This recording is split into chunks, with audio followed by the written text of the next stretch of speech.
नमस्कार, आप देख रहे हैं सत्ता की परख। कांग्रेस के प्रवक्ताओं की राज्यसभा उम्मीदवार के चुनाव के बाद वो लोकसभा चुनाव के ठीक पहले बीजेपी में शामिल होने की होड़ सी लग गई है।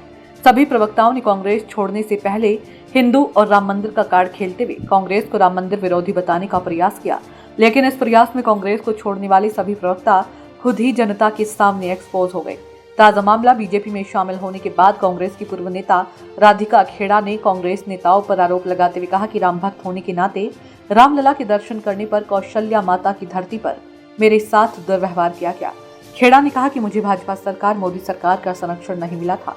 आज की कांग्रेस महात्मा गांधी की कांग्रेस नहीं है, यह राम विरोधी, हिंदू विरोधी कांग्रेस है। कांग्रेस में रहकर अपनी छवि बनाने के बाद सबसे पहले कांग्रेस को अलविदा कहने वाले शहजाद पूनेवाला ने बीजेपी का दामन थामा। इसके बाद जबीर शेरगिल को बीजेपी रास आई।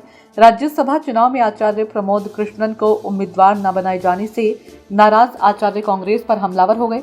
वह पार्टी के नेताओं को निशाने पर ले रहे थे। प्रमोद कृष्णन ने कई बार कहा कि कांग्रेस में कुछ बड़े नेता ऐसे हैं जो हिंदू शब्द से ही नफरत करते हैं। कुछ कांग्रेसी ऐसे नेता हैं जिन्हें राम मंदिर से ही नहीं बल्कि भगवान राम से भी नफरत है। आचार्य प्रमोद कृष्णन ने कांग्रेस के नेताओं पर राम मंदिर प्राण प्रतिष्ठा समारोह में शामिल होने के, पार्टी के इनकार करने की आलोचना करने और प्रधानमंत्री मोदी से उनकी मुलाकात की वजह से पार्टी ने बाहर का रास्ता दिखाया है।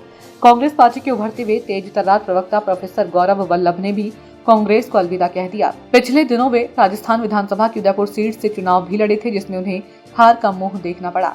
गौरव वल्लभ ने अपने इस्तीफे के साथ ही कहा कि वो सनातन विरोधी नारे नहीं लगा सकते, ना ही सुबह शाम देश के वेल्थ क्रिएटर्स को गाली ही दे सकते हैं।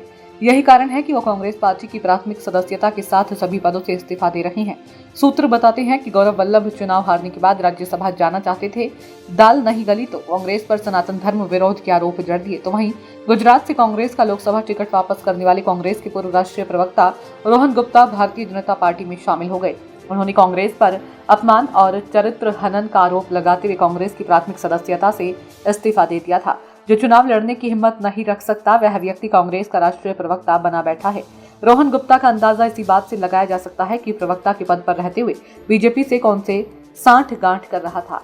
सियासी जानकारों का कहना है कि कांग्रेस के प्रवक्ता केवल सत्ता से जुड़े रहना चाहते हैं या कांग्रेस के सहारे राज्यसभा के दरवाजे से सांसद बनना चाहते हैं। लेकिन कांग्रेस के राष्ट्रीय अध्यक्ष पद पर जब से मल्लिकार्जुन खड़गे अध्यक्ष बने हैं, वो हर कार्य की स्वयं समीक्षा कर रहे हैं।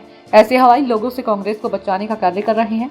इसी के चलते मल्लिकार्जुन खड़गे को कभी धर्म के नाम पर तो कभी राम मंदिर के नाम पर ये नेता जातिगत आधार पर चुनौती दे रहे थे, लेकिन कांग्रेस में समर्थन न मिलने से यह प्रवक्ताओं ने बीजेपी का दामन थामकर जिस प्रकार के घिनौने आरोप लगा रहे हैं, वो आम जनता को रास नहीं आए।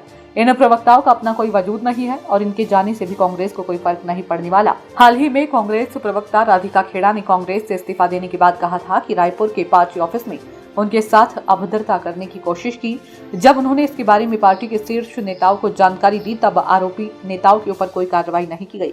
यहाँ तक कि कांग्रेस के पूर्व अध्यक्ष राहुल गांधी, कांग्रेस महासचिव प्रियंका गांधी, मल्लिकार्जुन खड़गे और जयराम रमेश तक सबको इस आपत्तिजनक घटना के बारे में बताया गया, लेकिन आरोपी नेताओं पर कोई कार्रवाई नहीं हुई। इसके बाद हताश होकर उन्होंने कांग्रेस पार्टी को अलविदा कह दिया। राधिका की कहानी में कई छेद हैं। कांग्रेस सूत्रों के अनुसार कांग्रेस के राष्ट्रीय अध्यक्ष पद पर मल्लिकार्जुन खड़गे ऐसे नेताओं को उनकी जाति की वजह से रास नहीं आ रहे हैं। खड़गे को राजनीति का लंबा अनुभव है और हवाई नेताओं को पहचानने में वो तनिक भी देरी नहीं करते।